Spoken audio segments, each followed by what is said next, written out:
Good evening and welcome to the Daily Report. Tonight, we give you all those stories that are making headlines, both nationally and internationally. Later on the marketplace, we have a very exciting topic. We're going to be discussing daring abroad with the Minister of the Ministry of Investment, Trade and Industry, that is SCS Salim Vuria. And we also have the EU Ambassador Henriette Giga. But for now, let's take a look at the highlights.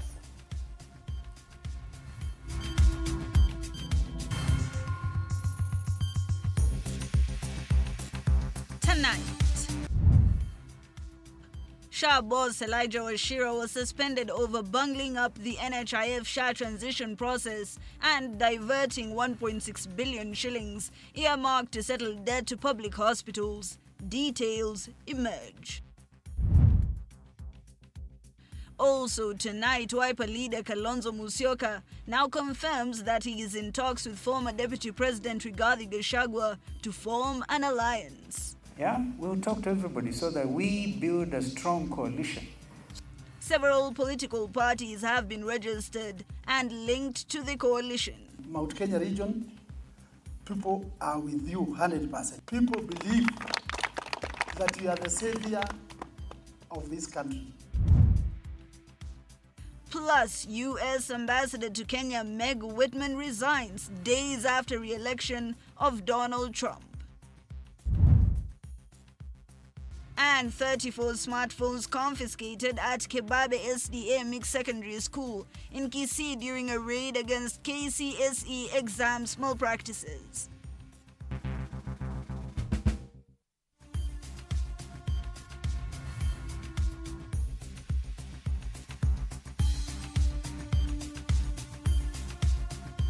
Alright, welcome once again to this live broadcast. My name is Hibaq Said. On sign language interpretation tonight is Rhoda Nyamai. To start us off, tonight, TV47 has learned that the Social Health Authority CEO Elijah Washira was suspended over what has been described as a bungling up of the NHIF Shah transition.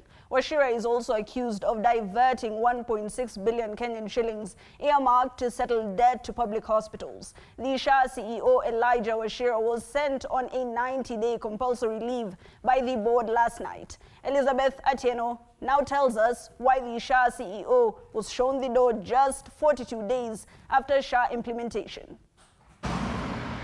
On Tuesday evening, the Shah board, led by its chairman, Dr. Abdi Mohammed, and a section of officials from the Ministry of Health were held in a meeting for hours.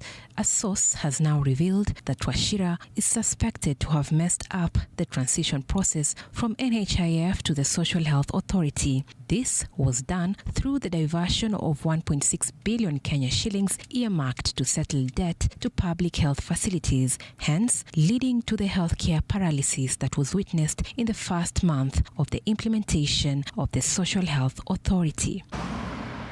It is alleged that the funds were granted to some private hospitals which were not due for payment. This loophole was experienced on account of pending bills. Washira is also accused of sabotaging payment to the Shah providers despite availability of funds, hence putting the delivery of healthcare services at risk. It is during this crucial meeting when the board resolved to sending Washira to a 90-day compulsory leave to pave way for investigations into his professional conduct. The letter addressed to former Shah CEO Elijah Washira also stated, and I quote, "While on leave, you shall be entitled to all your current remuneration and benefits. The board has further appointed Robert Ingasira as acting CEO while you are on leave. Therefore, please hand over the office to him immediately." Both Ingasira and Washira joined the defunct NHIF in the year 2023. Before joining NHIF and Shah, Elijah Washira served as the managing director and acting CEO at the CIC Insurance Group. He also served as acting CEO, Sanlam Insurance, from the year 2012 to 2015. He was also the general manager of Madison Insurance Company from the year 2010 to 2012. Elizabeth Atieno, TV47, Nairobi. Thank you, Elizabeth. Now, the ambassador of the United States to Kenya, Meg Whitman, has resigned. In a statement on Wednesday afternoon, Meg said that she announced to her team at the U.S. Embassy that she submitted her resignation to President Biden. Meg Whitman has resigned after months of piling pressure from a section of Kenyans who are calling for her resignation. Calls that grew louder following the victory of Donald Trump in the U.S. elections. George Maringa now tells us more. Sitting at the table will be Clinton White. For 2 years, 3 months, and 9 days, Margaret Cushing Whitman, famously known as Meg Whitman, has served as ambassador of the United States of America to Kenya. Credentials to retired President Uhuru Kenyatta on the 5th of August 2022. Her entry into Kenya and her visible presence at the Bomas of Kenya at the height of the 2022 general elections attracted criticism from different quarters. In her resignation, Meg said she is proud of leading a people-centered agenda that saves lives, increases security, and creates economic opportunities for Kenyans and Americans. She also took pride in the fact that the United States elevated Kenya as its first major non-NATO ally in sub-Saharan Africa. This, she says, reflected the importance the two countries place on standing shoulder to shoulder to protect their shared democratic values and enhance security. She was also quick to highlight that the embassy also responded to the skyrocketing demand for the consular services, reducing wait times for non-immigrant visa appointments from more than 2 years to about 2 months. Further adding that, like all U.S. ambassadors, she serves at the request of the president. The American people have spoken, and a new president will be inaugurated in January. Chargé d'affaires Mark Dillard will take up the helm of the U.S. Embassy in Kenya, awaiting the new appointee. A career entrepreneur with significant experience leading business organizations, Meg Whitman has resigned at the age of 68 years. George Maringa, TV47, Nairobi. Thank you, George. Wiper leader Kalonzo Musyoka is placed to lead a new political marriage that is reported to have the second Deputy President Rigathi Gachagua in the equation, even as the 2027 politics picks pace and the aftermath of the country's historic impeachment, for the first time the removal of a second in command. The Kalonzo-led political faction also eyeing to put up a strong opposition against the William Ruto-led government. Another political caravan on the horizon. Wiper leader Kalonzo Musyoka to take charge in commanding the convoy towards the 2027 politics that is quickly picking pace. And we have our leadership also. In the convoy is former Deputy President Rigathi Gachagua, reportedly said to have held a series of meetings with the former Vice President. People must be free to associate without, being insensitive. The time for hard talk is coming. With the formation of a new coalition dubbed Okoa Kenya, the Wiper leader maintains that together with other parties sharing the same vision, they will not decamp from the Azimio coalition, taking a swipe at his former ally Raila Odinga-led ODM party, urging it to walk away if uncomfortable in working in the opposition coalition. Well, we'll talk to everybody going forward. Yeah, we'll talk to everybody so that we build a strong coalition. So when you talk about strengthening, actually, I think what I can tell you, a time is coming when we'll ask everybody to validate their membership in Azimio. Kalonzo and Gachagua can have a very serious, formidable alliance, but Kalonzo has to do a lot more than he has ever shown he's capable of doing. The political shake-up follows the ouster of Rigathi Gachagua as the country's second deputy president. Gachagua promised to give the Mount Kenya region a political way forward in January next year. The Kalonzo-Gachagua growing dalliance now seen as a move to solidify a support base in the vote-rich Mount Kenya region ahead of the 2027 polls. From where I come from, Mount Kenya region, people are with you 100%. The task Kalonzo and Gachagua have is to ensure what they do and say and what they stand for and be seen to stand for must resonate with the Gen Zs. Gachagua is already consolidating the Mount Kenya vote bloc behind him, with the MPs who supported his ouster facing it rough on the ground. The ghost of supporting the impeachment of Rigathi Gachagua is already haunting some legislators. First on the chopping board is Madeira Member of Parliament Eric Wamombi, where residents of Karatina town are gathering signatures to initiate his recalling as their representative. Wamombi led the onslaught against Gachagua. Na mimi Wamombi simutaki hapa. Hatumutaki. Hakuna kazi anafanya, alienda siasa. Alienda kutiki Rigathi Gachagua atoke. Kwa hii soko hapa tumesimama, ndipo former deputy alikuja hapa. Akatuambia tuchague huyu kijana. Si mbunge, ni kijana. Juu hata amezaliwa hapa. Hiyo ni kama brother yangu. Na tuko na machungu sana kwa vile alienda kuaibisha baba yake. Mount Kenya region and the 2027 politics has caught up with the new bride in town. But which suitor will woo the vote-rich region? Mwege William for TV47, Nairobi.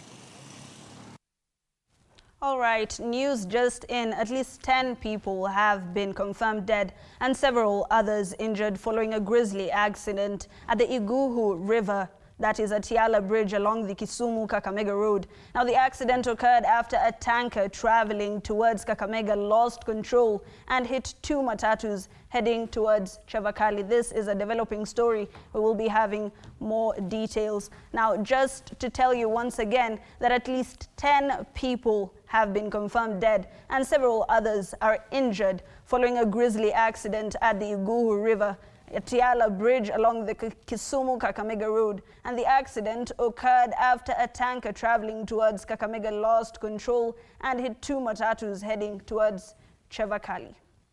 That's at least people, and of course a couple of more who have been confirmed dead and several others have been injured. This is along the Kisumu-Kakamega Road, and this is news just in. Of course, it's still developing. We will be giving you details as it comes through.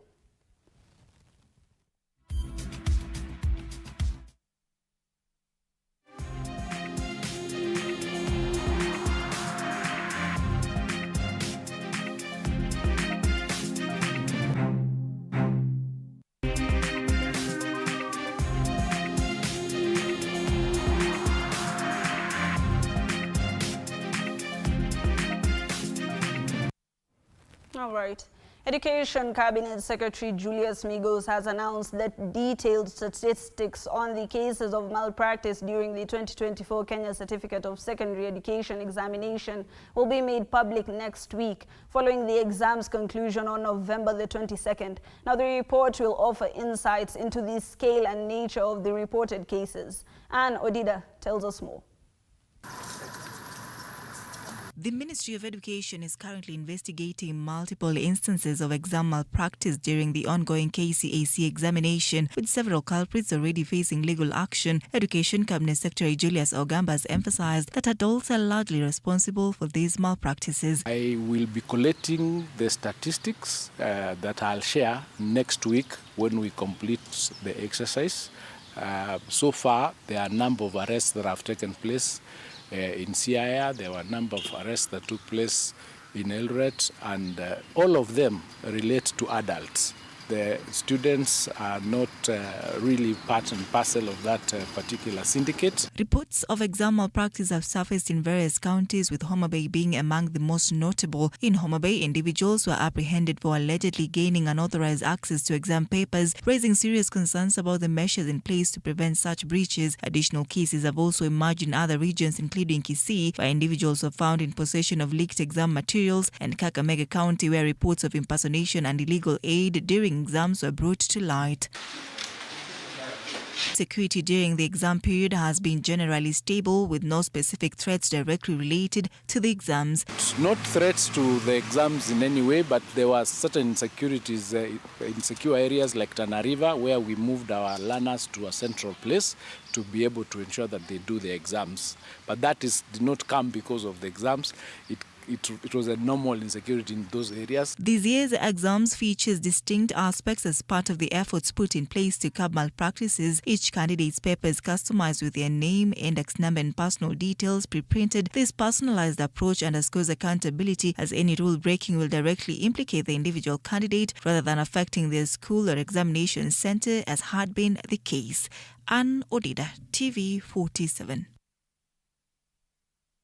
Thank you, Anne. And in the same breath, school principal, supervisor and invigilators at Kebabe SDA Mixed Secondary School in Kisii are under investigation following claims of exam malpractice. Just yesterday, 34 smartphones were seized alongside several so-called Mwakenyas during the start of CRE Paper 2. After the phones were seized, a number of students protested, then moved to leading to mayhem and destruction of property.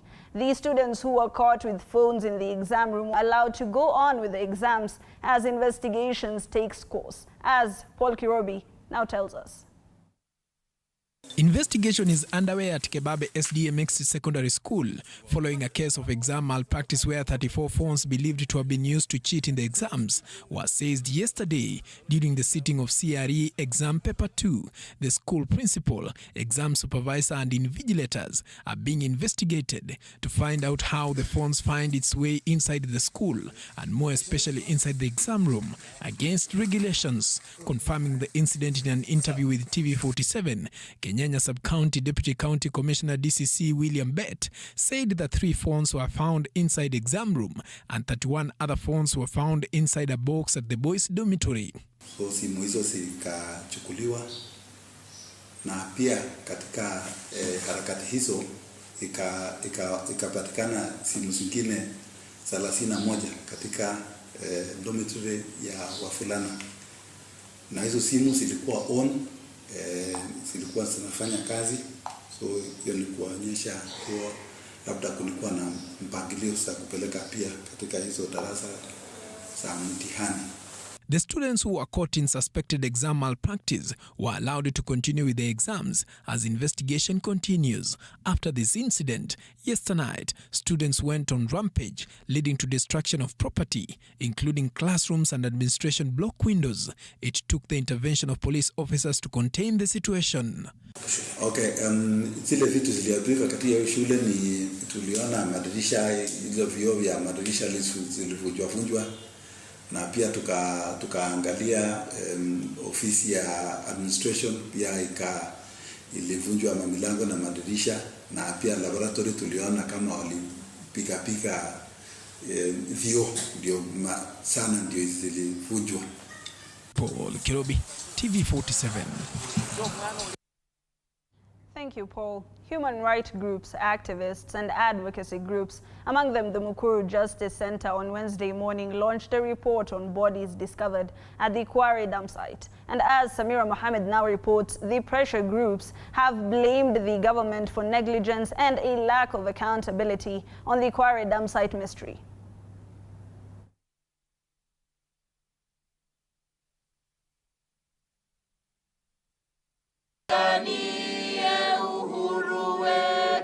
Four months after the discovery of female mutilated bodies at the Quarry dump site,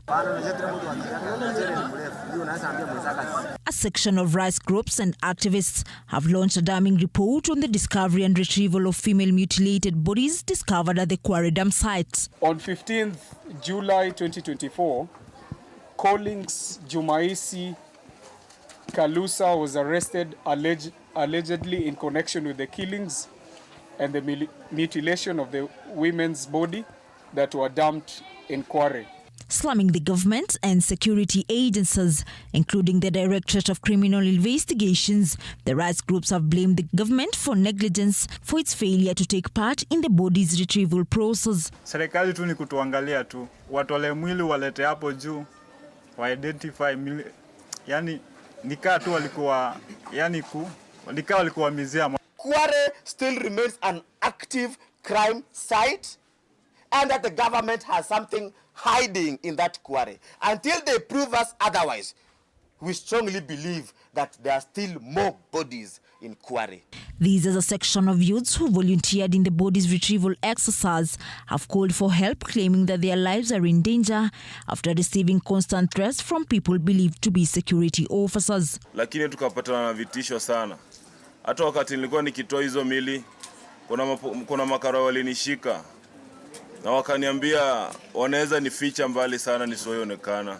The rights groups have further blamed the government and the National Police Service for the alleged disappearance of the main suspect in the Quarry murder, Collins Jumaisi, who was reported missing while being detained at the Gigiri police station, an incident that has left them with more questions than answers. Kwanza kabisa tunaghadhabishwa sana kwamba yule mshukiwa mkuu katika haya mauaji tunaambiwa kwamba alitoweka ndani ya police station ya Gigiri, hata sio police station ya Kisumu ama Siaya ama Mathare, Gigiri. According to the pressure groups, Jumaisi's disappearance has left more questions as to whether the government will be able to solve the riddle of the Kware murder and whether justice will be served to the family who lost their kins. No report was given to them, even in terms of the DNA report or autopsy report. The families are demanding for justice, and they cannot pursue justice if they do not have relevant documentation. Samira Mohammed for TV47.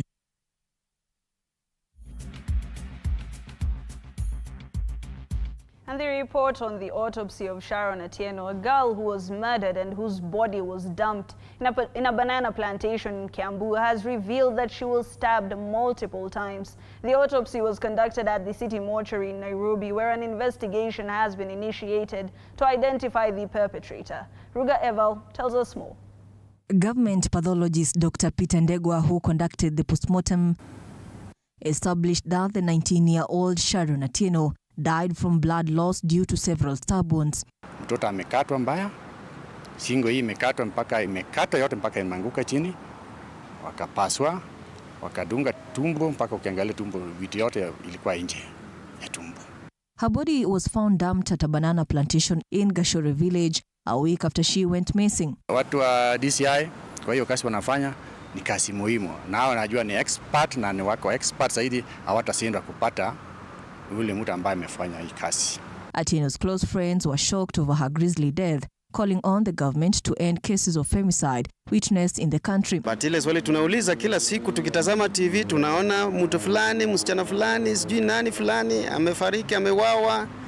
Who are these people killing our innocent Kenyans? And that is my question. That is what I'm asking all the time.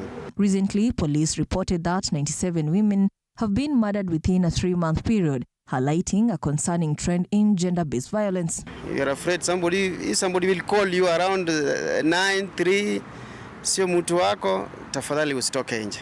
Ruga Eval, TV47. Thank you, Ruga. Now, Roads and Transport Cabinet Secretary Davis Churcher has dismissed claims of corruption and tax evasion surrounding the Adani Airport Limited, stating that a thorough government investigation has found no evidence to support such allegations. Speaking at the floor of the National Assembly, Churcher told members of Parliament that due diligence had been confirmed and that Adani Airport Limited had not been debarred by any country in the 5 years prior to the initiation of its privately initiated proposal. This comes after a case was filed by the Law Society of Kenya and the Kenya Human Rights Commission, who have sought a court order prohibiting the implementation.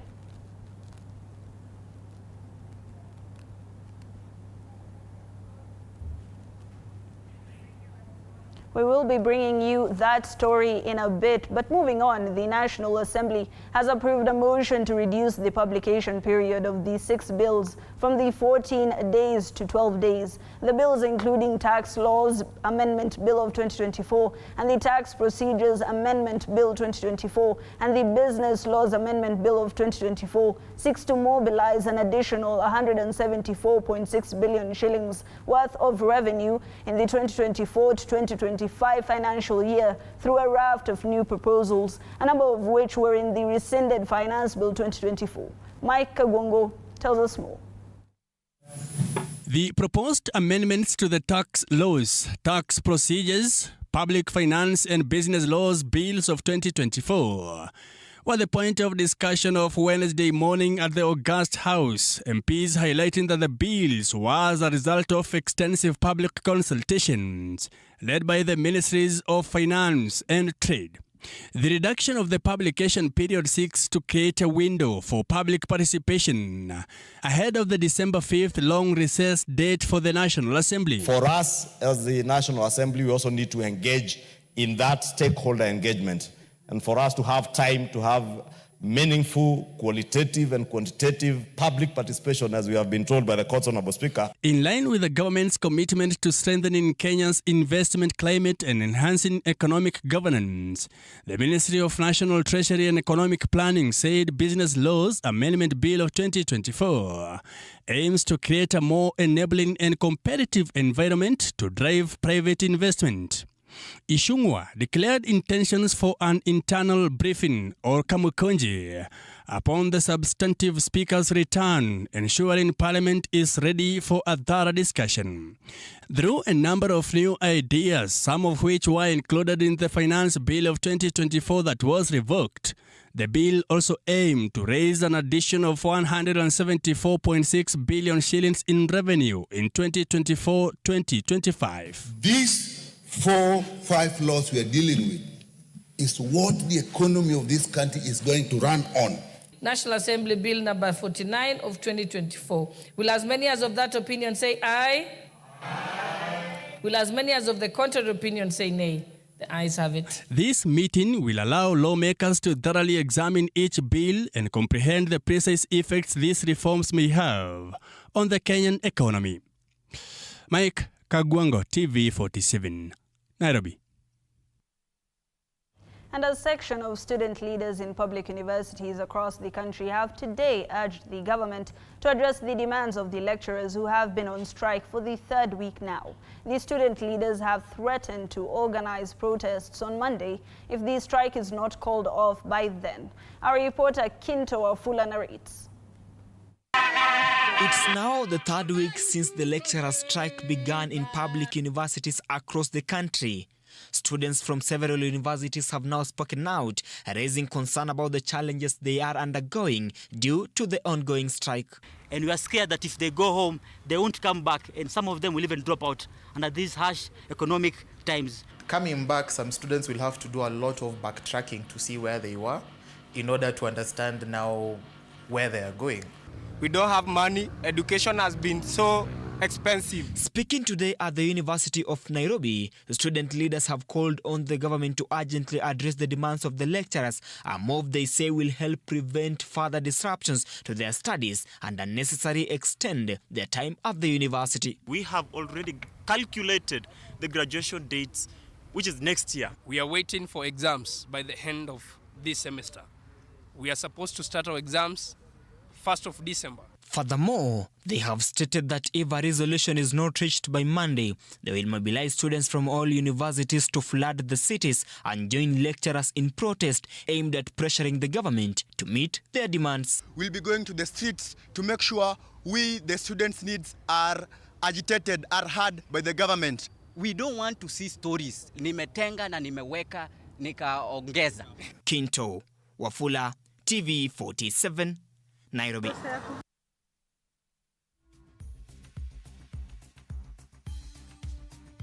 All right, now we're going to be taking a very short break, but when we come back, we're going to be telling you more news that is happening in the country, and then we have that interview. We're daring abroad. We want to see how exactly the European Union and Kenya have been collaborating. We have the EU Ambassador and Cabinet Secretary for the Ministry of Investment, Trade and Industry. You don't want to miss that. We'll be right back. Don't go too far.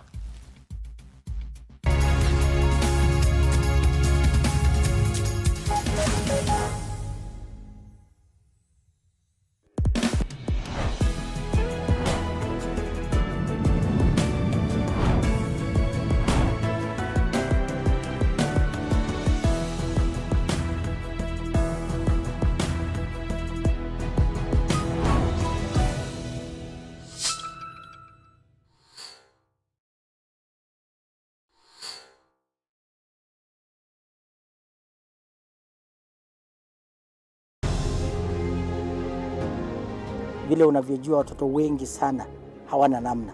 Mimi ningependelea watoto wasome. I'm here to stress on education.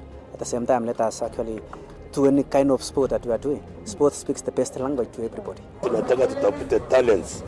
Zile raw talents kutoka kule nyumbani mashinani mahali tuko leo. Hizi mbio za Chepsaita, like all other sports, zinaleta watu pamoja We want to use this event to uplift the lives of the community. Anafurahia hii mchezo sana. Hata sikaange naambianga watu tuende Jabsaita. Wanafunzi wakimbie ili wakuze talanta ya mbio ama kuhimiza tena elimu. This is the place to be. Hapa ndipo mahali wanastahili kuwa tarehe 7. Wale watoto walikimbia last year, wamekimbia mpaka wamefuka mipaka zetu za Kenya.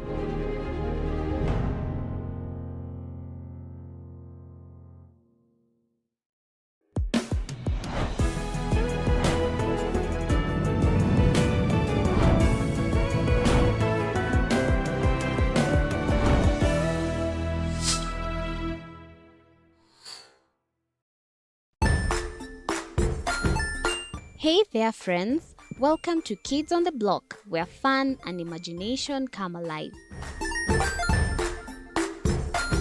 We dive into magical world filled with exciting adventures and awesome friends. What position were you in? I was number 2. What position were you? Number 1. He decided to cross the bridge by his house and look for food on the other side. We're going to do half cup of chocolate chips. And the other one, we're going to do half cup of the blueberries. So, grab your imagination hats and get ready to explore with us. Join us every Saturday at 9 a.m. for new friends, amazing stories, and tons of laughter.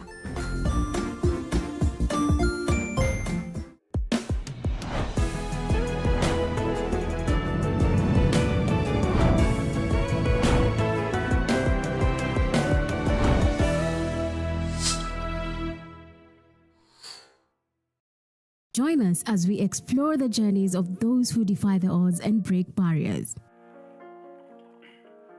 We dive deep into the stories of triumph. Sometimes when parenting a child with a special need or whatever disability, family life becomes a bit complicated and you may end up raising the child on your own.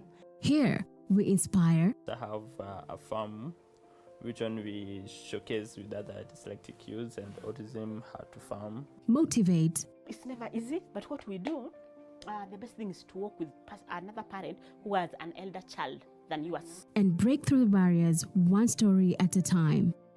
Push your boundaries beyond the limit. Saturdays at 8 p.m.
All right, welcome back to the Daily Report.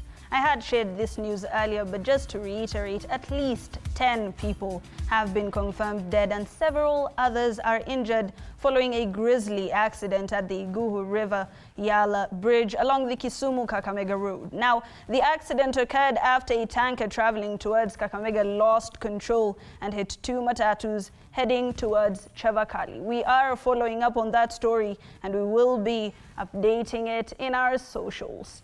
Now, going on with the news of the day. Roads and Transport Cabinet Secretary Davis Chirchir has dismissed claims of corruption and tax evasion surrounding the Adani Airport Limited, stating that a thorough government investigation has found no evidence to support such allegations. Speaking at the floor of the National Assembly, Chirchir told members of Parliament that due diligence had confirmed that Adani Airport Limited had not been debarred. To JKIA Honorable Speaker, we do not have any other privately initiated proposal in respect to concessioning of JKIA.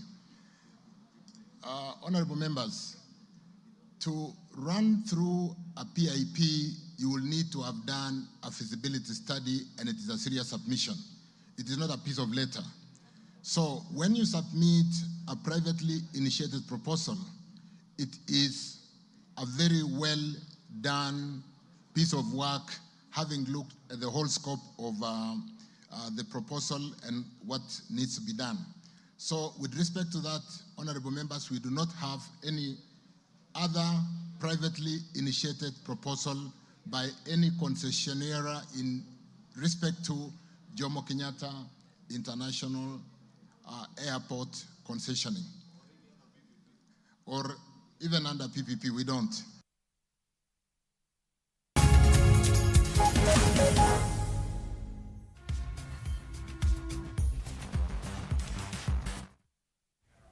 All right, on my set tonight is a very special panelist. Now, I have the EU Ambassador, Henriette Giga, who is with me tonight, and I do have the Cabinet Secretary for the Ministry of Investment, Trade and Industry, Salim Vuria. We're just going to be looking at what exactly MSMEs, that is micro, small and medium enterprises, and even big corporations could be looking forward to once they dare abroad and go into the EU market. We already know that, of course, this trade agreement has added onto our trade exports, especially by 40% year on year.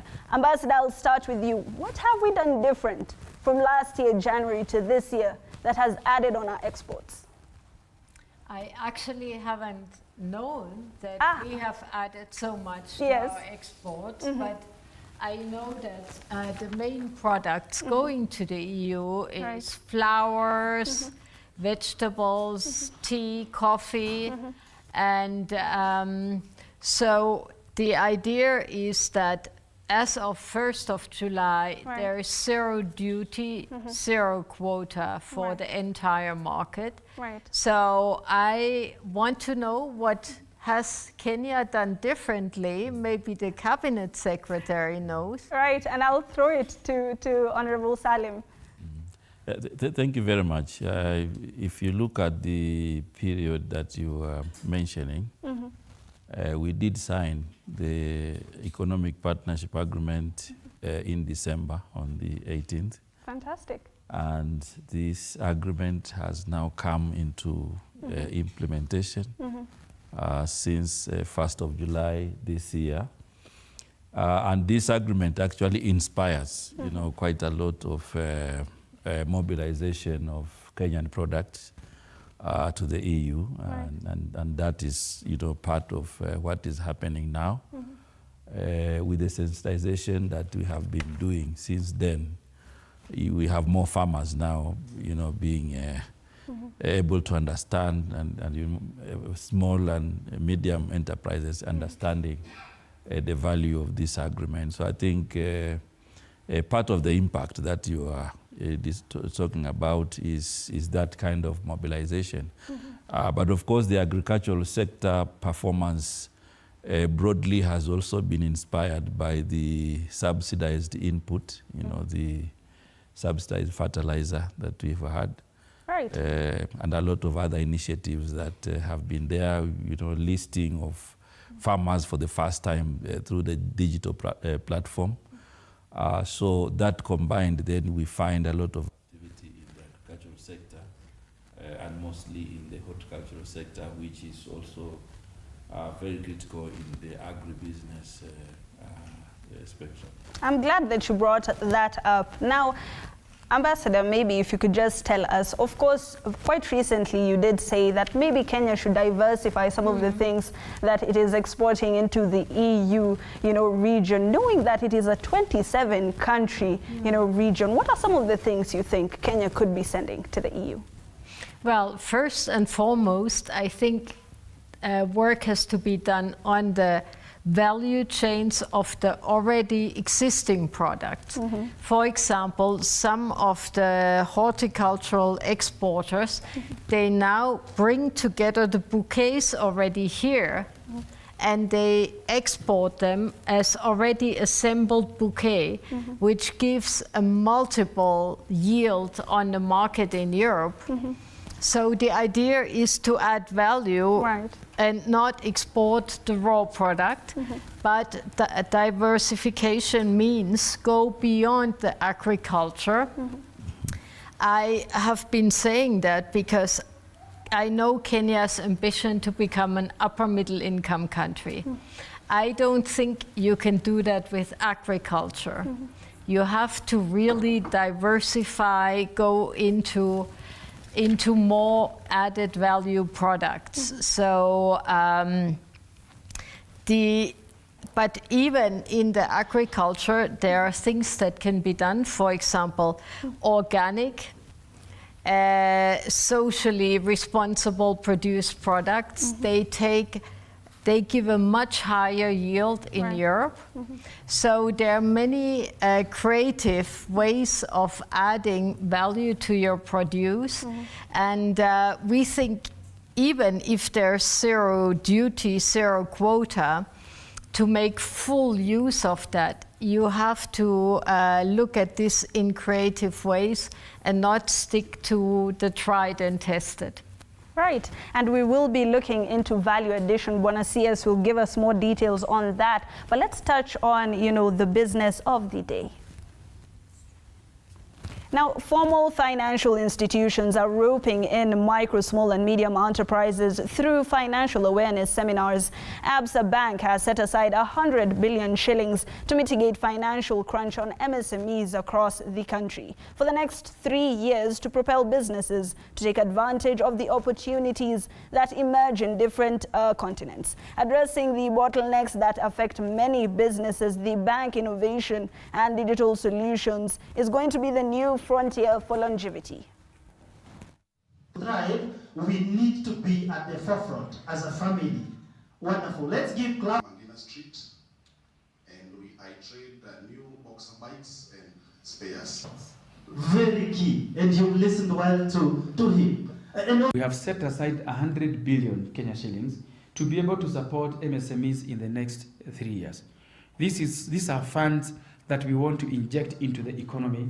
These are funds that we want to use to be able to propel businesses to take advantage of the opportunities that are presented in the various sectors. We do want to build their capacity by giving them access to finance, not just financial to non-financial services, but also capacity to be able to fund their dreams, to fund their stories. Opportunity to be able to bring their stories into the light. Opportunity to take their stories not just from one location in one town, but to take them to other counties. We want to challenge you to take advantage of the regional presence of ABSA in 12 countries. And we use that opportunity to take the business even to other countries. Hawa wafanyikazi ni wengi kuliko wewe. Wewe uko peke yako. Na mawazo yako haitoshi. They see more than you do see. Some of the solutions we're looking for, they're with our employees.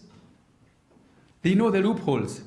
Actually, they know how to get goods out without accounting for them, and they know what you can do to ensure that they're accounted for. They know how to siphon fuel from the truck, but they also know what you can do so that fuel is not siphoned.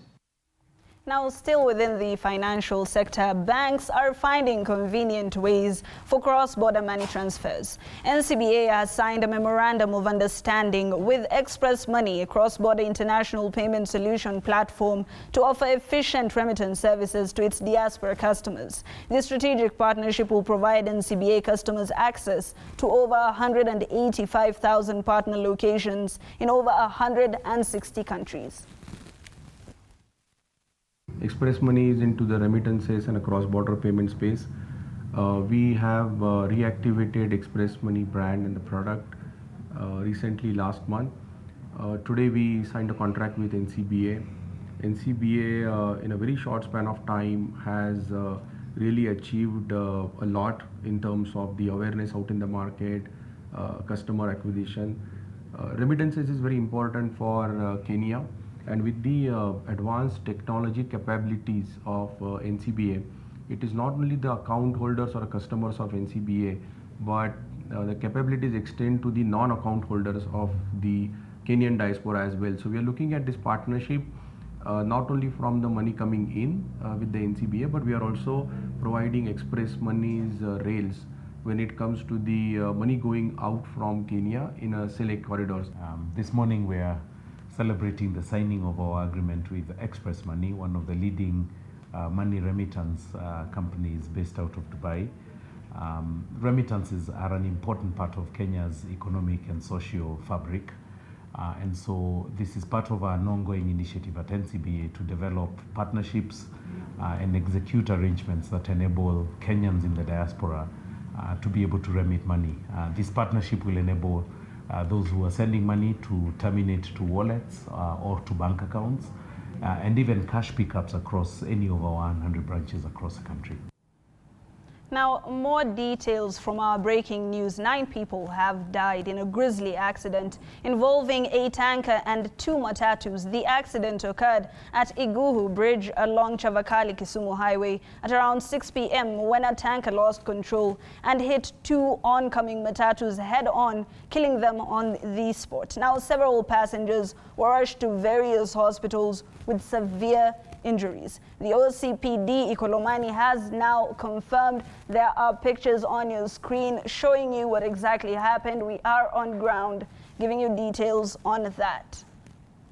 That is 9 people having died in a grisly accident involving a tanker and 2 matatus. Now, the accident occurred at the Iguhu Bridge along Chavakali-Kisumu Highway at around 6 p.m. when a tanker lost control and hit 2 oncoming matatus head-on, killing them on the spot. Several passengers were rushed to several or various hospitals with severe injuries.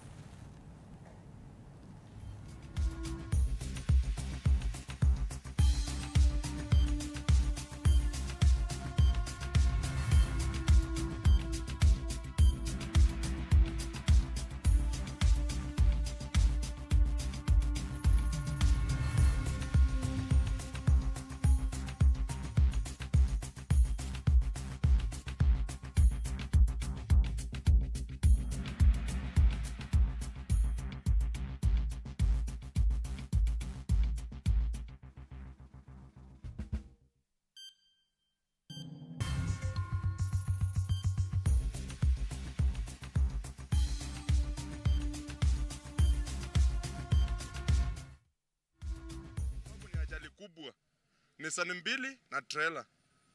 Hiyo trailer ilikuwa inaenda upande wa Kakamega. Nissan 2 zilikuwa zinaenda upande wa Kisumu. Lakini sasa hatuelewi ni brake ilikatika ya trailer, hatuelewi, lakini Nissan zote 2 zimepoteza abiria wote, hakuna hata aliyepaki hata mmoja kuta hapa. So imekuwa bahati mbaya ilipata hizi Nissan hapa zikipanda ikaingia. So katika gari ambalo Nissan ndogo ya M-Trans Sacco, watu wote walipata majeraha mabaya. Tulijaribu kuokoa kadhaa, although wengi walifariki. Tulijaribu kuchukua kadhaa tukaweka kwa magari tukisafirisha kwenda hospitali mbalimbali. Kuna wale walienda Iguhu hospitali, kuna wale walienda fanyika hapa. Lori ilipoteza mwelekeo. Ilitoka kule juu kwa kasi sana. Wakati imeruka hii bumps, ikapoteza mwelekeo, ikakuja kuingia kwa gari hii abiria kando ya kwa line ya kupanda. Kakuja ikagonga ile, ndio ile ingine yenye imekungwa ya kwanza, kakuja ikagonga hii ya nyuma, ya pili sasa. Wakati we will be bringing more details on that, but for now let's get sporty.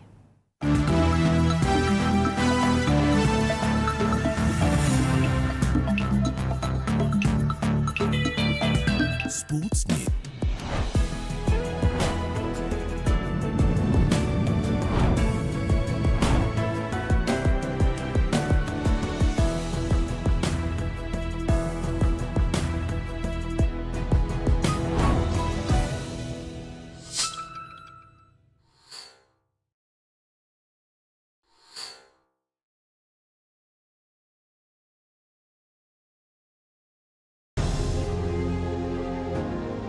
Vile unavyojua watoto wengi sana hawana namna.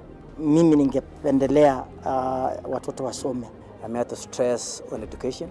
At the same time, let us actually to any kind of sport that we are doing. Sport speaks the best language to everybody. Tunataka tutafute talents, zile raw talents kutoka kule nyumbani mashinani mahali tuko leo. Hizi mbio za Chepsaita, like all other sports, zinaleta watu pamoja.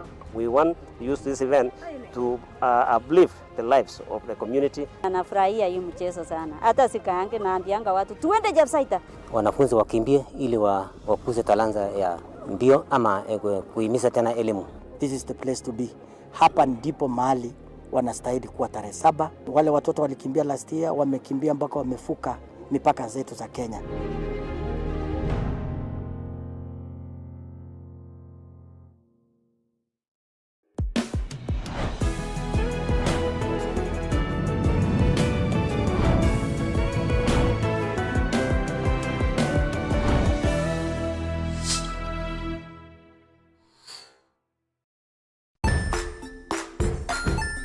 Hey there, friends. Welcome to Kids on the Block, where fun and imagination come alive.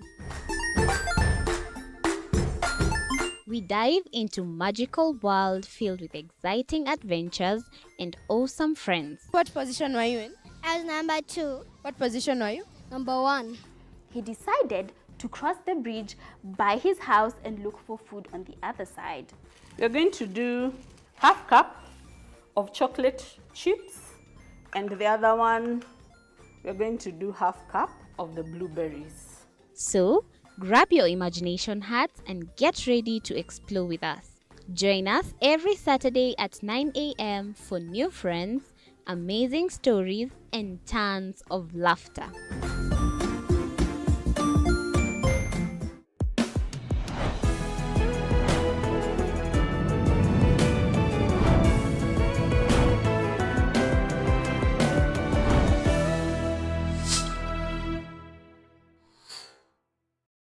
Join us as we explore the journeys of those who defy the odds and break barriers. We dive deep into the stories of triumph.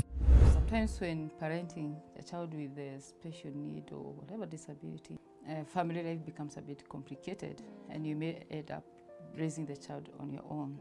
Here, we inspire. I have a farm which one we showcase with other dyslexic youths and autism how to farm. Motivate. It's never easy, but what we do, the best thing is to work with another parent who has an elder child than yours. And break through the barriers one story at a time. Push your boundaries beyond the limit. Saturdays at 8 p.m.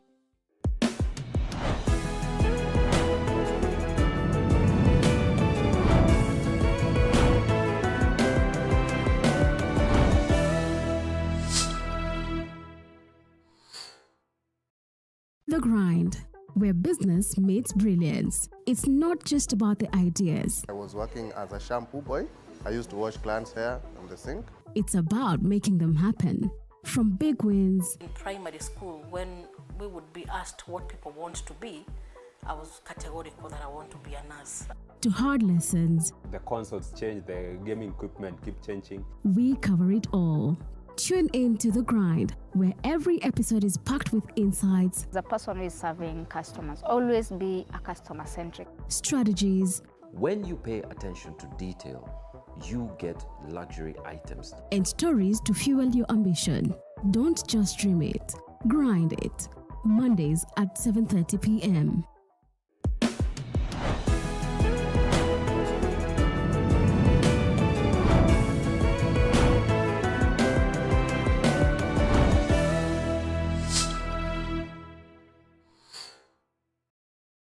You really announced a very sad story. Right, yes. In Kakamega, and I want to take this opportunity to send my condolences, to the 9 people, their families and friends. It's a very unfortunate incident, and we pray that God gives them strength at this difficult time. Right. Coming back now on our discussion, yes, it is important to encourage value addition. If you look at what we have opened with the Economic Partnership Agreement, is a very big market of 27 countries. and these 27 countries require products of high quality. And that means, therefore, that the products that we export and even the products that we consume locally, we need to do value addition. The importance of value addition is also critical for creating employment, because when you do value addition, then you create more opportunities for employment. And therefore, before we export our products, we don't export them raw. We have, this responsibility to support the medium and small enterprises and also members of the value chain to ensure they do value addition of Kenyan products. Right, and this value addition is very important, especially for this market. We do know, Ambassador, that Kenya had imposed on itself, some sort of ban when it comes to exporting mangoes. I'm just so curious, how exactly is that working out? Is that one of the produce that we are exporting to the EU region? Yeah, so fruit and vegetable is part of what is exported to the EU. It's not the main part, and there's also a lot going to the UK, which is no longer part of the EU. Right. But we were just discussing that yesterday, that maybe if there's a problem in a certain product, you don't have to stop the entire export. Right. We were just discussing yesterday that there could be a sort of voluntary mechanism whereby with the producers, the associations, they do a sampling locally, and those samples, those containers that are found free of a pest or whatever, that they could go instead to have 100% ban. That would help a lot the industry here, because the loss is tremendous if you have 100% ban. But if I were a mango producer here, I would do different things with the mangoes that I couldn't export. I would dry them, cut them, do juices. I mean, that's why we need a lot of creativity in this sector to get new ideas of what to do with the product at hand. And I just want to touch on what the Cabinet Secretary said about SMEs. Right. Very few people know that the backbone of the European economy is actually the small and medium-sized enterprise. That is the strength of the European market. And that has shielded the European market of economic crisis and problems, for example, during COVID. Right. So I think it gives a lot of resilience and elasticity to a market. And that's why I think any effort to build and strengthen the small and medium-sized enterprises is worth the while, because it adds a lot to the resilience of the Kenyan economy. Right, Ambassador, and it's interesting that you'd point that out, because 80% of our businesses in this country are micro, small and medium enterprises. Some of them, are going through some challenges, and we did go on ground to try and find out what exactly, they're going through, how exactly they're trying to cope with the situation right now. Our economy is doing well inflation-wise. We're at 2.7%, so we went qua ground so that we'd find out what exactly they had to say.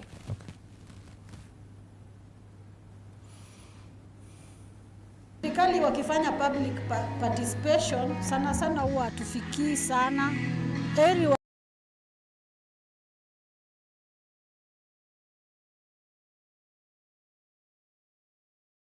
Nikianza na hawkers, hawana hata shades yenye wanakaa. Hawkers hawana empowerment ya finances. Kama sio SACCOS kama hii, we don't know the government effort yenye imeweka kutarget watu wenye wanafanya biashara ya ndogo ndogo kama hizi za hawkers. Nimeweza kuhudhuria kufanya public participation kwa maneno ya finance bill ya Kericho County, ambapo tuliweza kupeana maoni yetu vile wanabiashara tungependa tuweze kusaidiwa kwa ile maneno ya finance bill, maneno ya taxes, maneno ya levies, waweze kuwaleta pamoja wanabiashara ndio watoe maoni yao, ndio tuweze kuinua biashara. Kulingana na vile hali iko ya biashara saa hizi, unapata ya kwamba tumeshindwa kulipia hata rent. Mnamo mwaka jana, hii mwaka unapata ya kwamba rent imepanda sana, mpaka unapata wanabiashara wengi, utapata biashara mingi sana zimefungwa kwa sababu watu wanashindwa kulipia hizo manyumba.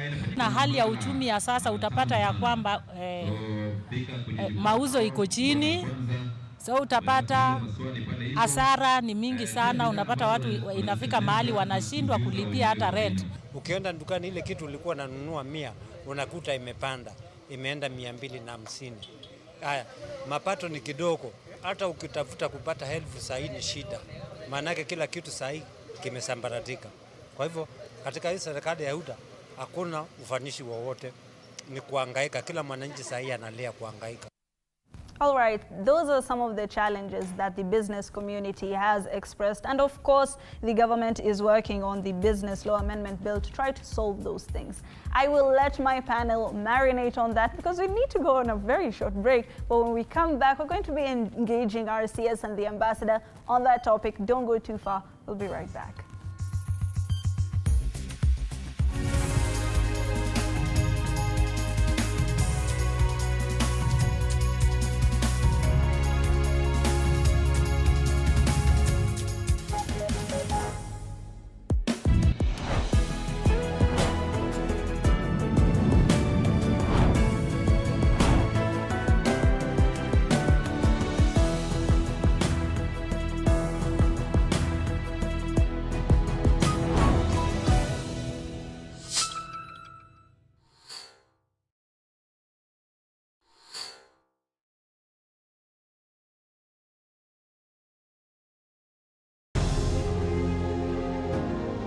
Vile unavyojua watoto wengi sana hawana namna.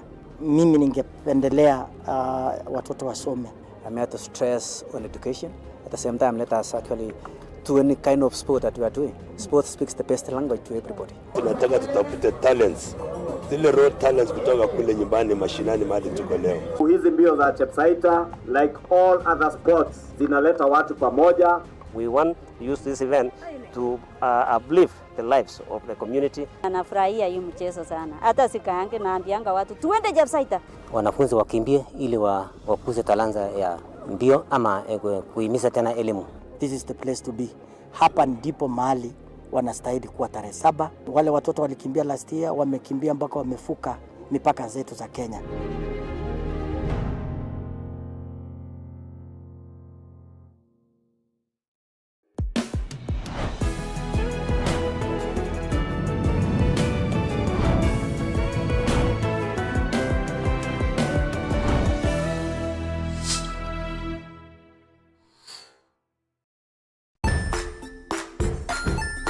Hey there friends, welcome to Kids on the Block, where fun and imagination come alive. We dive into magical world filled with exciting adventures and awesome friends. What position were you in? I was number 2. What position were you? Number 1. He decided to cross the bridge by his house and look for food on the other side. We're going to do half cup of chocolate chips, and the other one, we're going to do half cup of the blueberries. So, grab your imagination hats and get ready to explore with us. Join us every Saturday at 9 a.m. for new friends, amazing stories, and tons of laughter.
welcome back to the Daily Report. This is the Marketplace, and on the Marketplace tonight, we were talking about businesses. We have, of course, the Cabinet Secretary for the Ministry of Investment, Trade and Industry, and as you know, the title suggests, we're going to be talking about investment, trade, and even industry. Now, Honorable Salim, maybe if you could just tell us, we watched a clip before we went on, the short break. We do know that there's going to be an amendment bill that's going to come for the business environment. And one of the problems or one of the issues that businesses raised was public participation. How exactly, how thorough was the public participation for this particular amendment bill? Thank you very much. The business laws amendment bill, which is now a draft in Parliament, we started the public participation in September. Late September, we announced, we gave a notice to the public and also to the key stakeholders to come up with key proposals that will enable the business environment, proposals that will also focus on consumer protection, and proposals that will inspire manufacturing. So then we came up with a very big report, which then we narrowed down into key issues. Right. We were able to divide the issues into 3 key categories.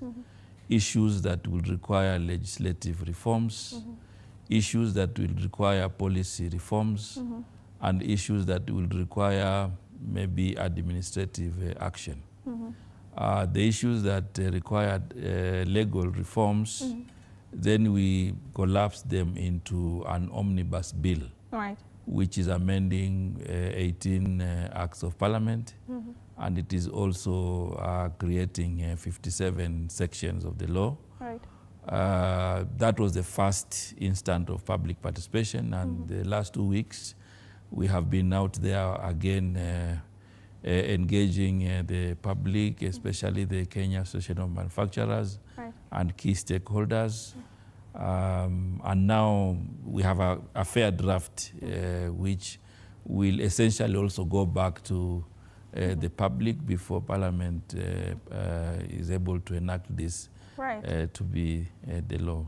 Right. Wanasias, when you came into this particular ministry, when you were taking over from, Rebecca Miano, you did become the digital trade champion for the Africa Continental Free Trade Area, and right away you started, getting public participation. Maybe what are some of the things that triggered these changes? Because policy shifts being one of your first, undertakings as the Cabinet Secretary raises a lot of questions. What exactly did you see that maybe was wrong that you wanted to rectify?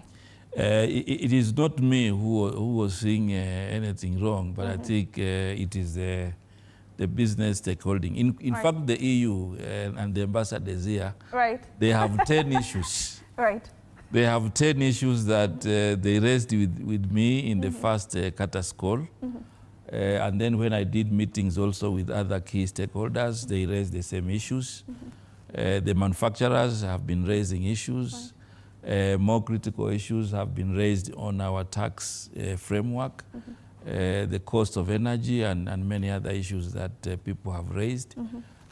So it is not about me, it is right, about what can we do in right, the environment that will inspire investments, trade and industrialization. And as a result of that, therefore, then these are initiatives that we will be driving through.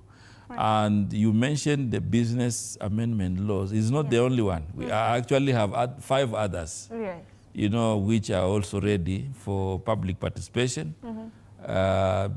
Trade description bill. We have, geographical texting.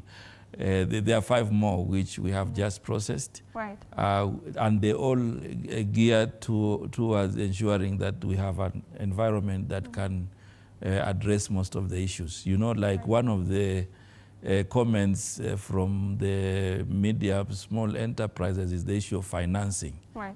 And what we are also looking at is to see how we can augment the bigger manufacturers and also the medium enterprises to work together. Right now, there's no mechanism. Right. So we'll need to go back and look at our trade development bill and have a process where the manufacturers, much bigger, can coexist with medium enterprises. That has to be done within the framework of the law. Right. Wanna see as tax reforms is one of the major problems that some of the MSMEs have raised, and a lot of, other stakeholders, including even the EU itself. Maybe if you could just tell us, the tax law amendment bill is also coming in, and it is targeting largely, the digital space, agriculture, and even, the eco space as well.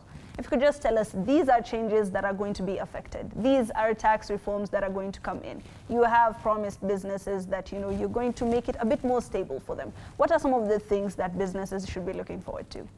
One of the areas that I need to talk about in terms of the current suggested taxation measures, these measures are not being introduced to increase taxes. In fact, if you look at most of the proposals, is basically to provide relief, to many Kenyans in the business sector.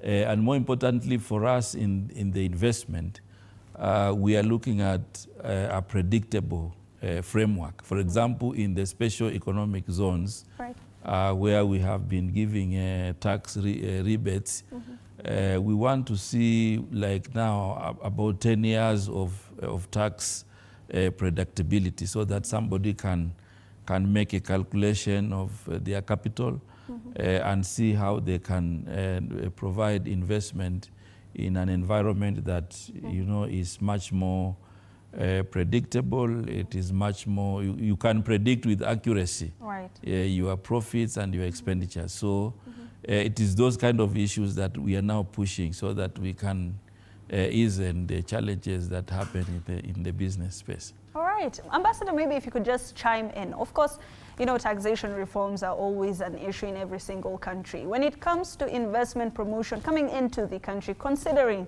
that we have to grow, our foreign direct investments, how exactly does this usually impact potential investors?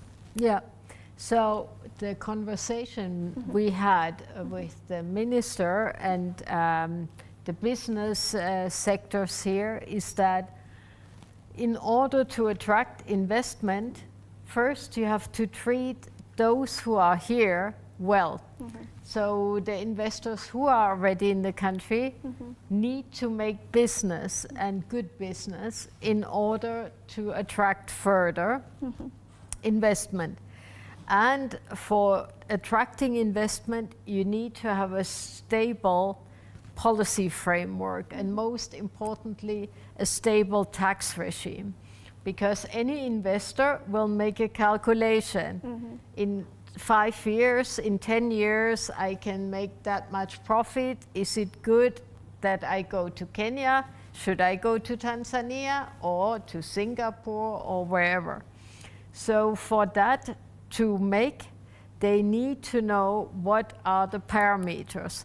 And if the parameters are changing all the time, every investor will say, oh, let's wait and see, let's let the dust settle and then we'll see. So that's what, from our point of view as EU, we said, the first thing we need is predictability. So you decide on your frame, and hopefully it's better than the neighboring countries, because otherwise you will lose out. Right.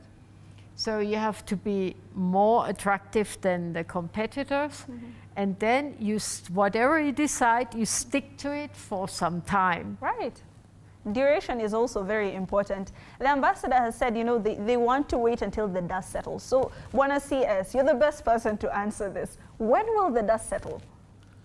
The dust is settling. Right now, I think you mentioned earlier that the economy is doing well. So I think those are good signs of the dust settling.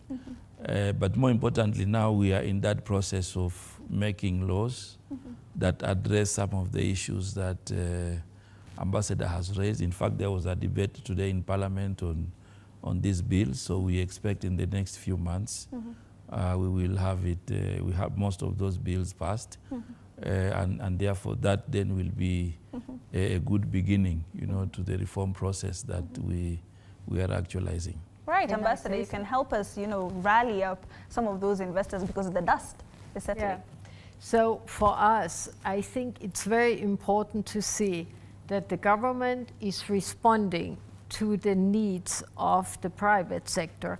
And speaking from my experience, I haven't seen a successful country, economically speaking, where there's not an intense dialogue between the private sector and the public sector. So government needs to engage, see what is the enabling environment that is most fitting for the needs of its business environment. So, and not only the large, not only the small, but it has to fit all of them. And if you only benefit one, then the whole economy is growing in an unequilibrated way. So in Europe, for example, you have the big companies and the small companies cluster around the big ones, and they deliver the smaller pieces that are needed for the bigger companies to assemble, let's say in a manufacturing plant. Yeah. And that's the survival strategy for the small ones. And the small ones in Europe have become so powerful that they themselves become global exporters, even in a very small niche market with maybe only one or two products. Right. So it is possible. Yeah. Right, Ambassador, let's talk about access to finance for a minute before I give it over to the CS. When it comes to marginalized groups and even micro and small and medium enterprises in the informal sector, it's a bit hard for them to access information. What are some of the ways that you would suggest for the Kenyan context, to amp this up? Yeah, so one of the maybe the strongest bottlenecks for SMEs is financing. So we have signed agreements with several local banks whereby European Union money is channeled through local banks to open windows for small and medium-sized enterprises. Some have a specific window for young people, for women. So that space, that money is protected for them.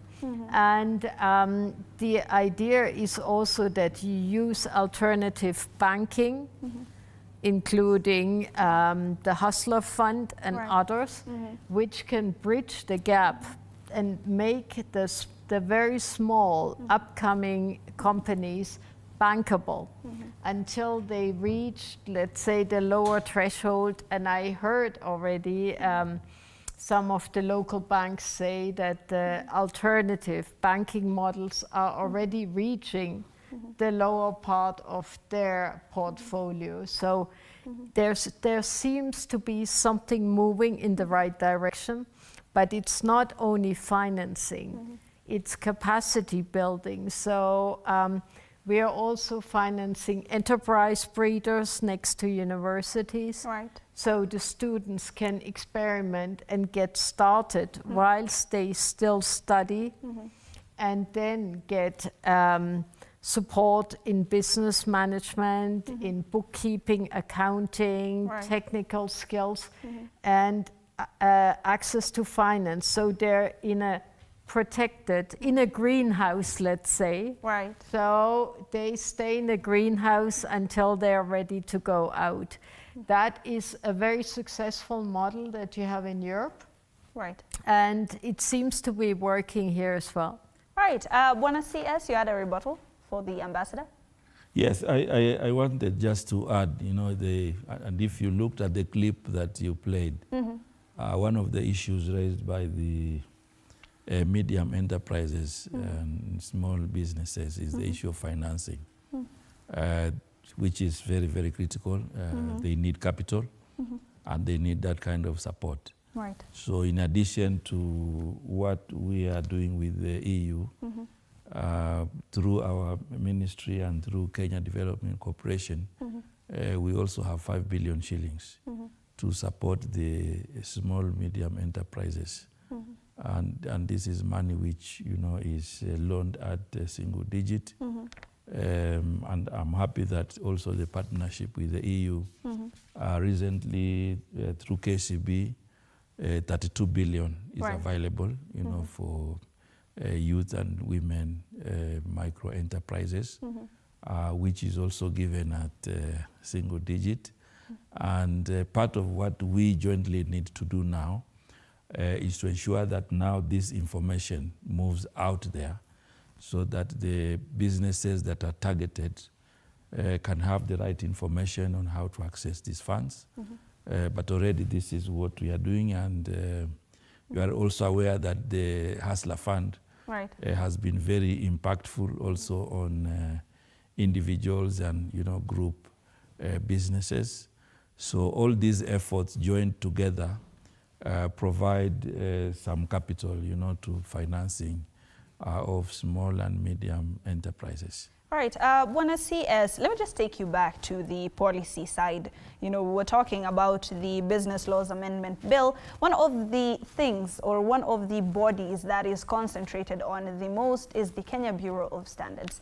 Policy is important, and even quality upholding is very important. You said something interesting. You said that you wouldn't be opposed to the private sector also coming in with laboratories and giving services wherever KEBS cannot. How exactly is this going to pan out, considering that involvement of the private sector could bring in some loopholes that would make it harder to establish good quality products? Thank you very much. In fact, yesterday we had a very good event. We were awarding, businesses that have demonstrated quality products. And I was happy to find that the small and medium enterprises had a good space also to participate in that event. And the reason I'm talking about seeing how we can bring in the private sector on matters of standardization and quality is because KEBS may not have everything.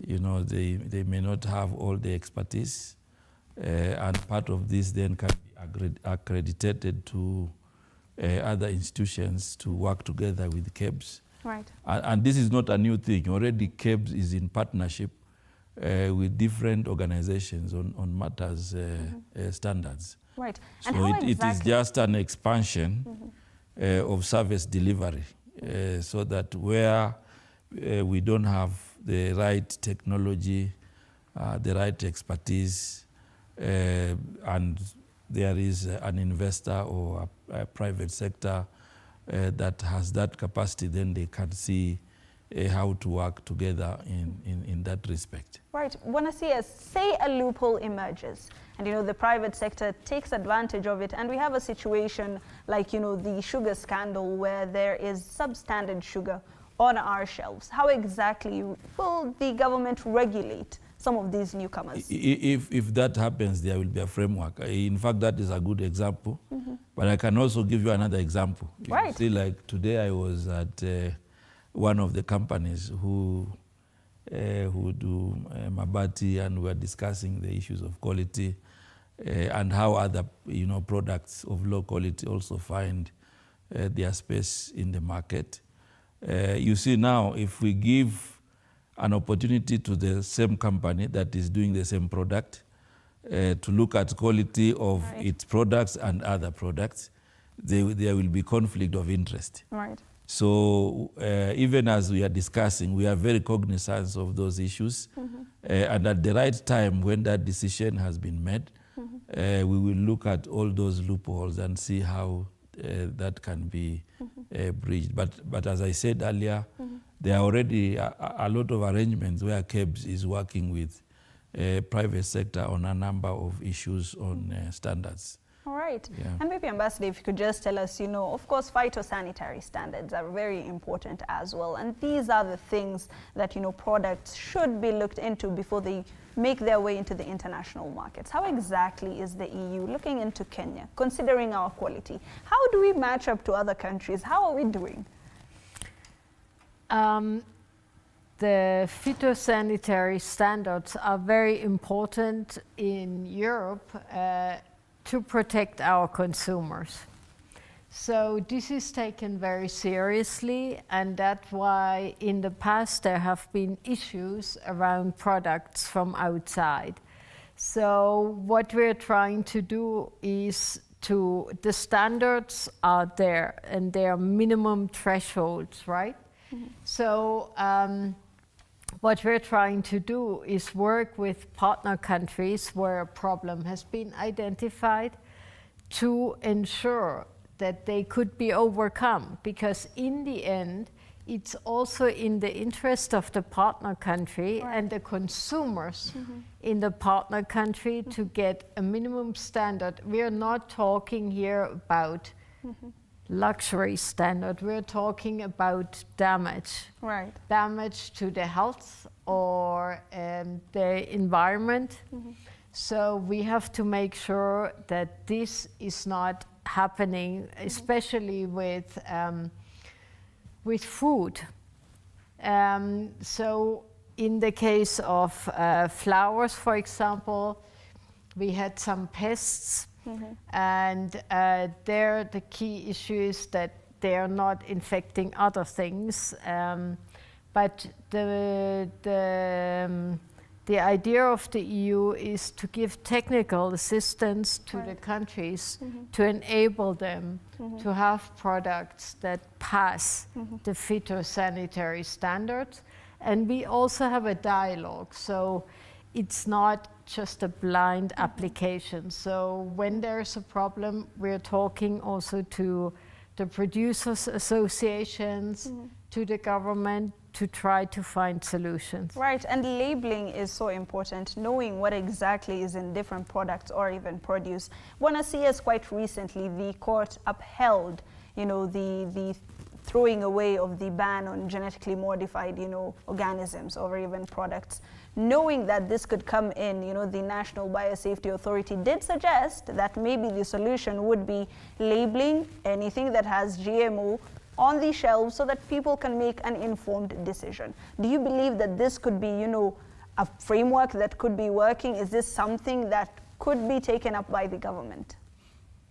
Yeah, I think it is something that has been suggested, and just like any other suggestion, it will have to go through discussion and participation of the key people so that we can look at all sides of that suggestion. So it is something that it requires a very a keen discussion to see how it's going to be implemented. Even when we are discussing with our partnership with the EU, there are also matters that have been taken up in the agreement on how we make the production of our products more sustainable.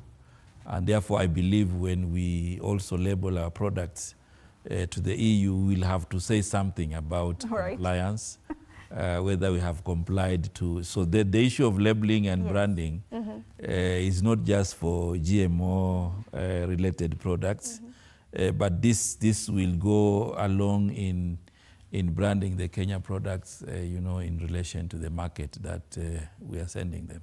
All right. And I'm sure it is an issue that it is part of our engagement with the EU to see that there's compliance of issues of quality, but also looking at matters on sustainable production. All right, of course. Now, when we come back from this very short break, we're going to be looking at the Buy Kenya, Build Kenya agenda. How exactly has it been faring on, and what exactly do other countries think about it? We will be right back. Don't go too far.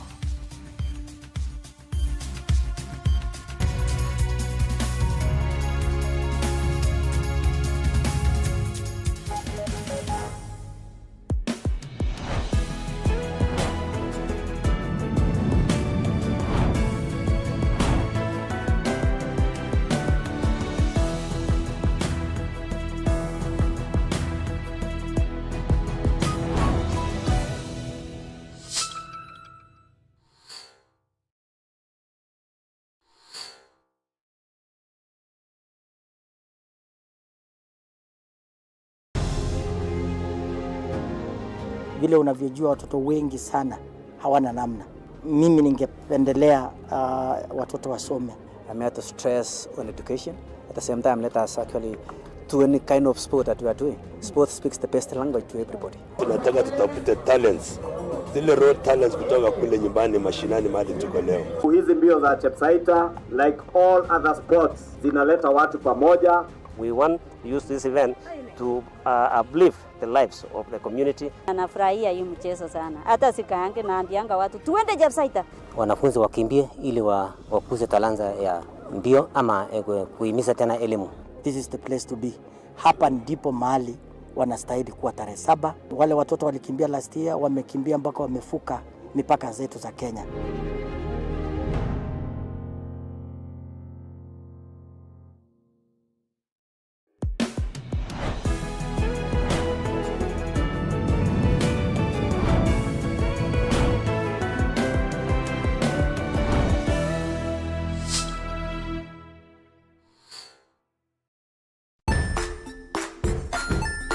Hey there, friends. Welcome to Kids on the Block, where fun and imagination come alive.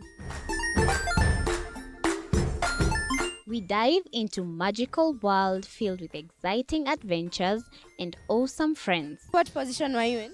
I was number 2. What position were you? Number 1. He decided to cross the bridge by his house and look for food on the other side. We're going to do half cup of chocolate chips, and the other one, we're going to do half cup of the blueberries. So, grab your imagination hats and get ready to explore with us. Join us every Saturday at 9 a.m. for new friends, amazing stories, and tons of laughter.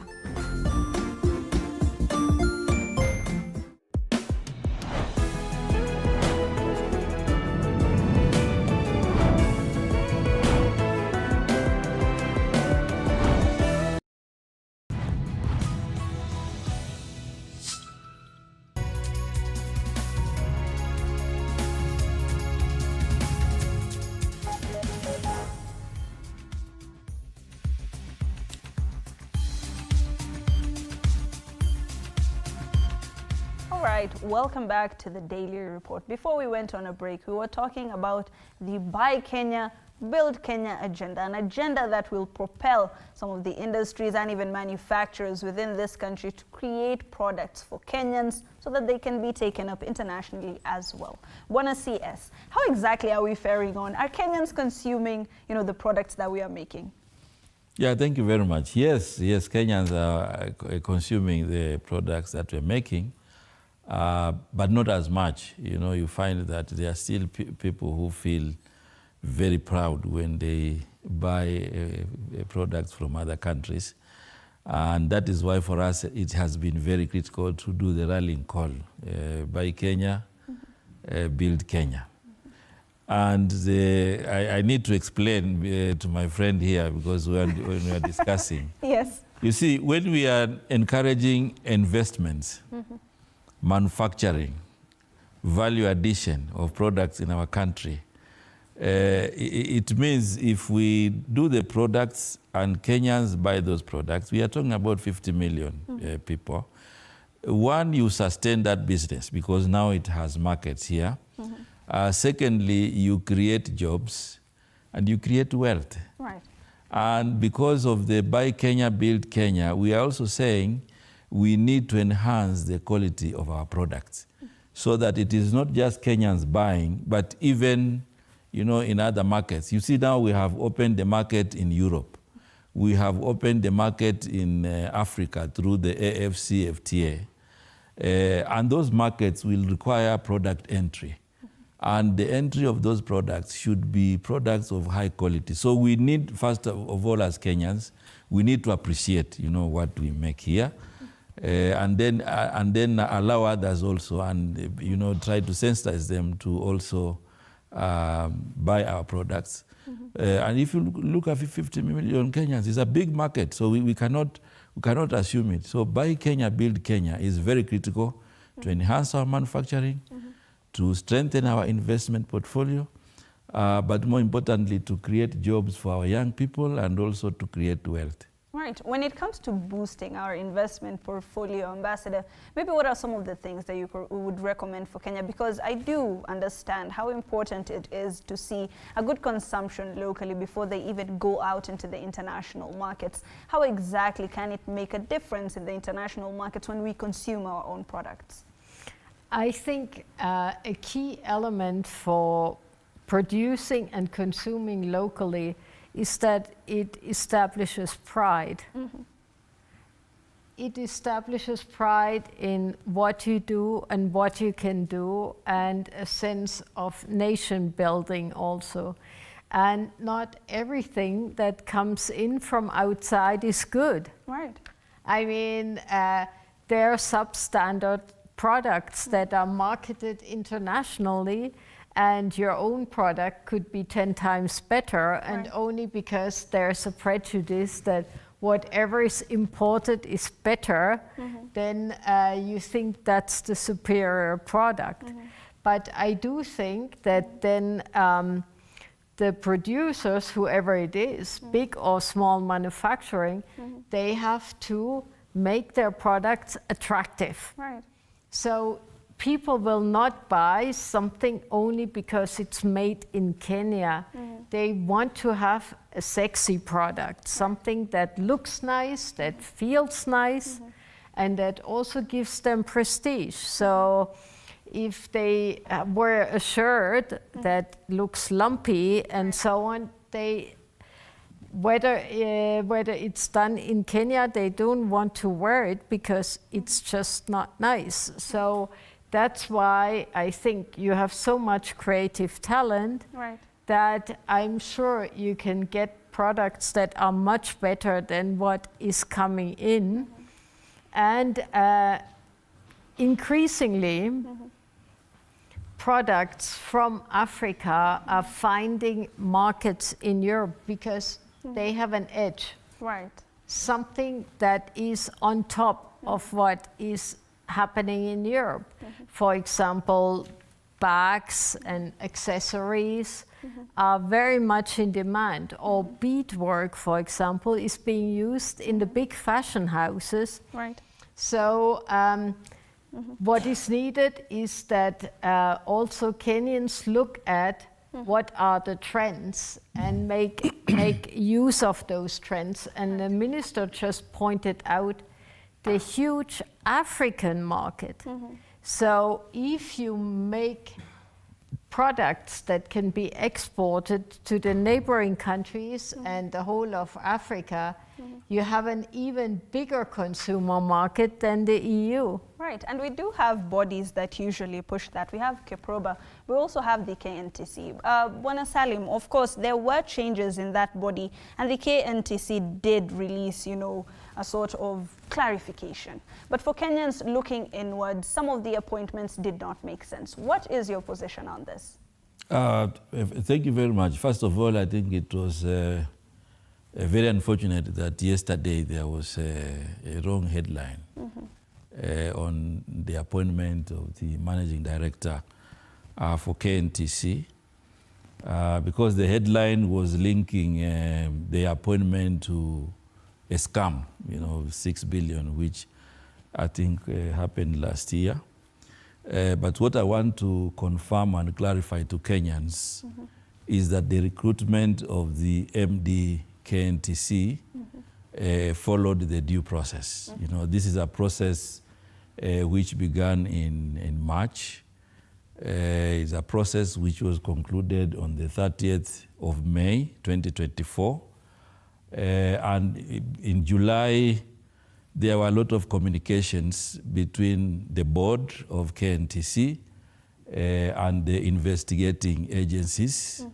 And I can confirm that on the 27th of August, there was a communication from the EACC confirming that the 3 top candidates who had been recommended, none of them was under investigation. There's also a report from the NIS saying the same.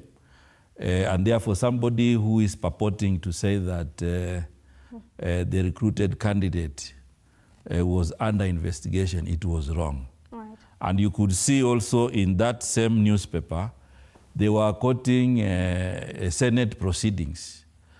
Senate proceedings are not investigations. You know, members of parliament, members of the Senate, they ask questions. Even now, I think for most PSS, most CSS, they would pose a question, you know, and we go before the House to make a statement on a number of issues that they raise.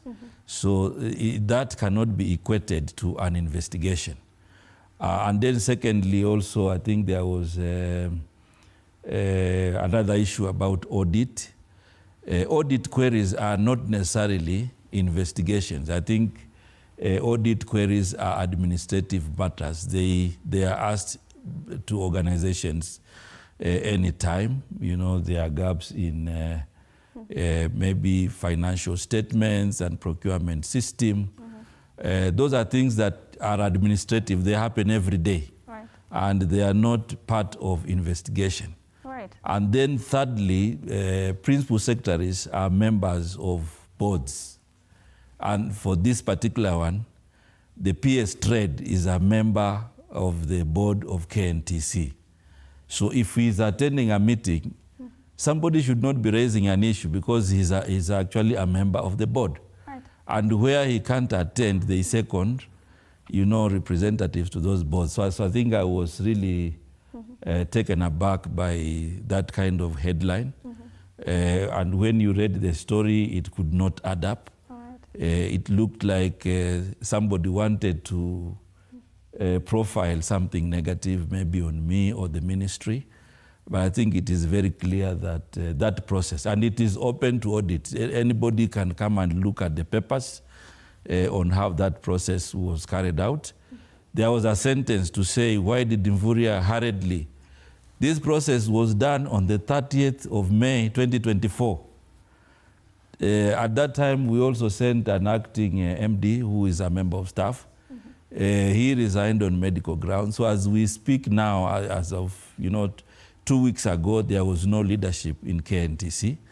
And therefore, the appointment was made in that respect. And I think the chronology of events given by the board, somebody can go in, and look at it. And I think it should be very clear that a cabinet secretary does not appoint an MD. It is the board which does the appointment. Right. And if they find issues, disciplinary or otherwise, they have a responsibility to take care of that. Right. But as a CS, we oversight, the corporations on those matters. When a CS, recruitment is usually an if subject, especially for Kenyans, considering that 35% of the youth are unemployed. Now, many people are wondering, and these are questions that we have been getting, what exactly is the recruitment policy? What are some of the ethical considerations that the ministry has, especially when employing new people? I think the employment procedures are the same. The considerations will be at par with the position that is being advertised. And then people will compete. And in this case, there was competition. I think about more than 10 candidates were shortlisted, and that is how the process went. So even for young people and any other, I think what I want to say is that in government, we make it transparent. We make the process competitive so that it is not a process where you just pick one person from nowhere. And those who meet the bill should be given the opportunity without any preference. And in this case, I can give you an example. I don't know any of the 3 candidates myself. I haven't met them anywhere. And I looked at the files. And there was nothing beyond the file and actually the process. All right. Yeah. Now, of course, we know that Kenya has been, courting the EU market, especially when it comes to employment. And we have tried to get our people there. And that is one of the things that the Ministry of Labour is working towards. What exactly is, the criteria for some of the people within the country to come into the EU market so that we can reduce, some of our high unemployment rates? Yeah, so Kenya just signed recently a legal labor migration agreement with Germany and one with Austria.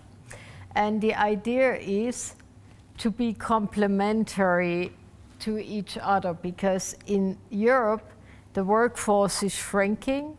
You have an inverse age pyramid. So you have a very, very fast aging population, very few young people. And every year there are millions of Europeans exiting the job market and not enough young people to come into it. Mm-hmm. So this is the purpose of these two agreements. The idea is that, of course, we want people who can add value. Right. So there are language skills and technical skills. The sectors where there's most need in Europe is the care sector, because you have a lot of old people, right? So they need health care, they need nursing care, and the ICT sector. So engineers, digital experts, space engineers, etc. So very high tech specialists. So these are the key demands. But I saw the list of professions that are missing in Austria, and it's 100 different professions, including skiing instructors. Well, I don't know how a Kenyan would learn that, considering we don't have a lot of winters here. So in any case, the idea here is that Europe is helping technical and vocational colleges to make people ready to be able to be picked up by companies. And just 2 days ago, I was with the PS Diaspora, and we talked about linking a Kenyan job portal with a European existing job portal for job seekers. So we can have a direct link between the companies who are looking for people and people who are ready to go. But the EU has also a very, very big scholarship program, which allows people with a bachelor degree to get free scholarships, 100% funded, to the European Union in any subject area. And part of it is that you have a 1-year work experience afterwards. So you can, if you wish, you can stay and work.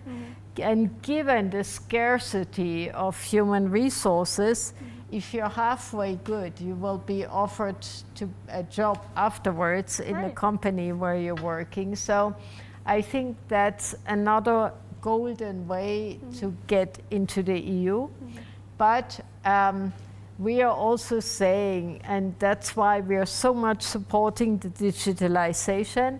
Nowadays, you can work and earn money wherever you are. You can be somewhere in Vajir and earn a good living with your laptop, having a full-time digital job.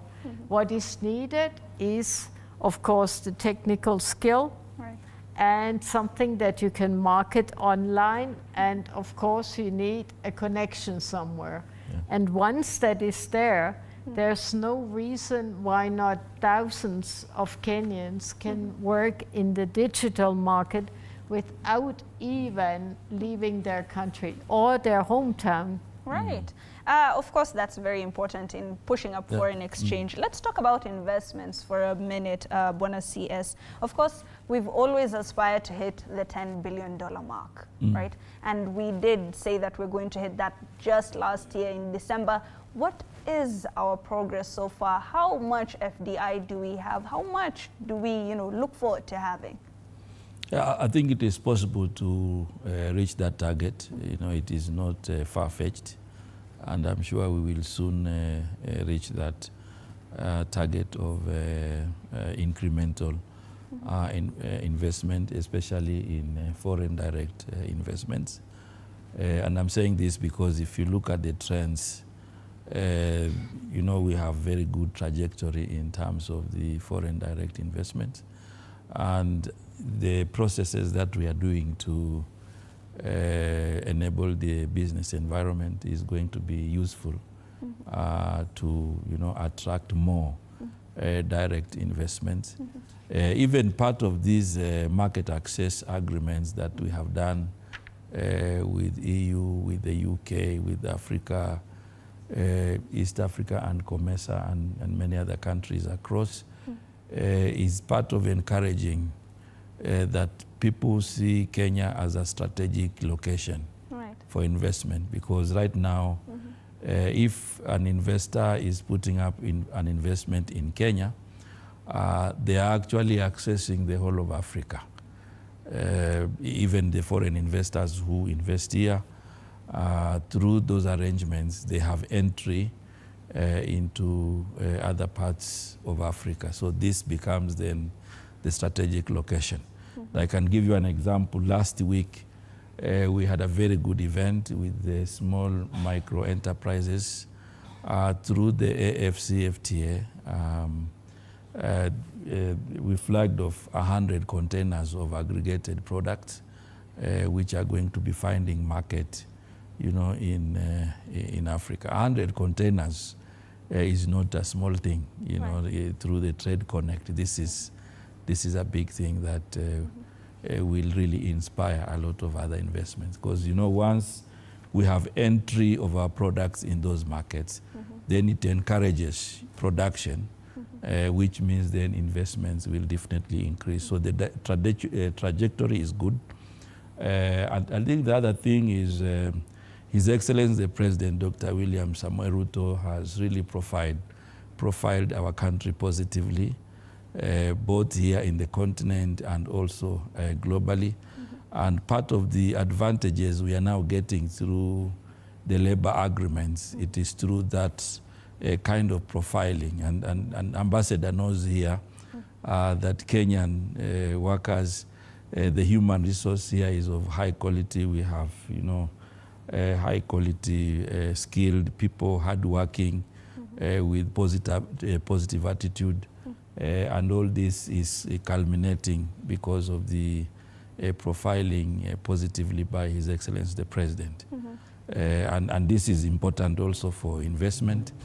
Actually, Ambassador, the working through the internet is already happening. You know, we were out there with His Excellency the President, and you know, it was very live and practical when young people were demonstrating how they are able to leverage on incomes, you know, from digital jobs. Right, and it's very important to have these ties to the global landscape. Exactly. Since, you know, the soon-to-be US President Donald Trump took over, the AGOA and STIP, you know, agreements have been quite the hot topic. Maybe you could tell us, what exactly are we looking forward to? Are things safe? Are we looking into having another AGOA? Is STIP safe?